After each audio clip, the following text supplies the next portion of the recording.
আপনাদের যাদের ব্যাংকে অ্যাকাউন্ট আছে, যাদের স্যালারি ব্যাংকে হয়, তারা আমার এই ভিডিওটা আজকে বেশি বেশি করে শেয়ার করবেন, কেননা আজকের এই ভিডিওটা অতি গুরুত্বপূর্ণ। যাই হোক, আমার স্যালারি হয়েছে 4 তারিখে, আজকে আপনার হচ্ছে 10 তারিখ। তো আজকে মাত্র আমি স্যালারি উঠাইলাম, 4 তারিখে স্যালারি আজকে 10 তারিখে উঠাইলাম। কি কারণে এবং সেই বিষয়টাই আজকে আমি আপনাদেরকে বলবো। আমাদের যাদের স্যালারি হয় ব্যাংকে, দেখা যায় যে স্যালারি হয় 1 তারিখ, 2 তারিখ, অনেকের হয় 5 তারিখ। কিন্তু ডাচ বাংলা ব্যাংক বলেন, সিটি ব্যাংক বলেন, যে কোনো ব্যাংকে বলেন গেলে দেখা যায় যে লম্বা সারি ধরে রাখে, লম্বা সারি, সেই টাকা তোলার লাগে।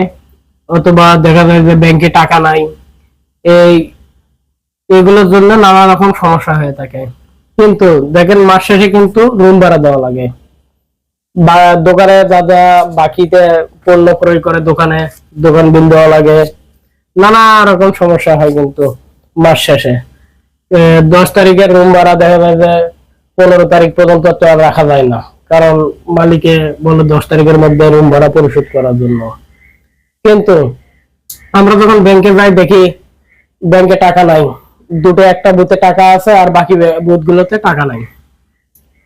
অথবা দেখা যায় যে মাসের শুরুতে যখন 1 তারিখ থেকে 10 তারিখ পর্যন্ত ব্যাংকে প্রচুর পরিমাণে ভিড় থাকে, সে সময় টাকা ওঠা অনেকের জন্য এই লম্বা সারি ধরে রাত 12টা, 1টা, 2টা পর্যন্ত দাঁড়ায় থেকে তারপরে টাকা তোলা লাগে।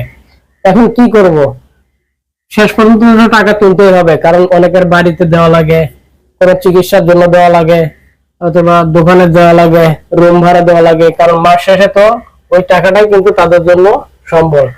যারা কোম্পানিতে চাকরি করে, বা গার্মেন্টস সেক্টরে বলেন, বা যে কোনো এনজিও সেক্টরে বলেন, যে কোনো সেক্টরে বলেন, কিন্তু অ্যাকাউন্টে আপনার যে কোনো ব্যাংকের মাধ্যমে আপনার অ্যাকাউন্টে টাকাটা জমা দিচ্ছে। কিন্তু দেখা যাচ্ছে কি সেই টাকাটা আপনার তুলতে অনেক ধরনের সমস্যা হচ্ছে।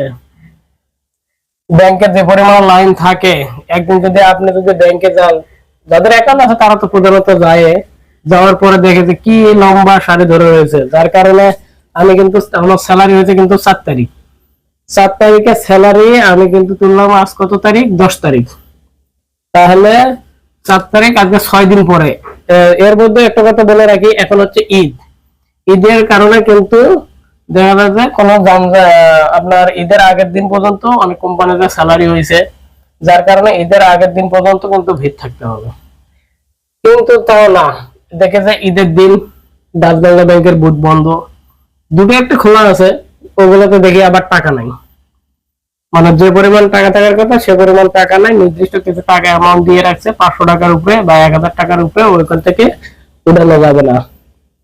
আজকে 10 তারিখ, ঈদের কারণে কিন্তু বন্ধ, যার কারণে কিন্তু শহরে সেরকম কিন্তু যানজট নাই।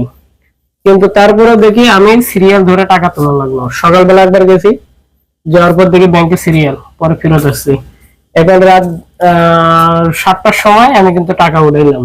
তাই কি 5 জনের পরে সিরিয়াল ধরে তারপরে টাকা উঠাইলাম।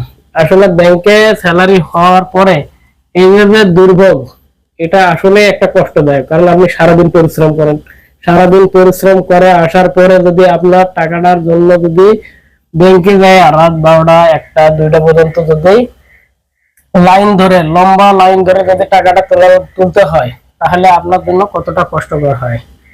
এই জন্য আমি আজকের ভিডিওটা আপনাদের প্রোফাইলে শেয়ার করে দিতে বলতেছি, যাতে এই ভিডিওটা ব্যাংক যারা কর্মকর্তা আছে তাদের কাছ পর্যন্ত পৌঁছায়।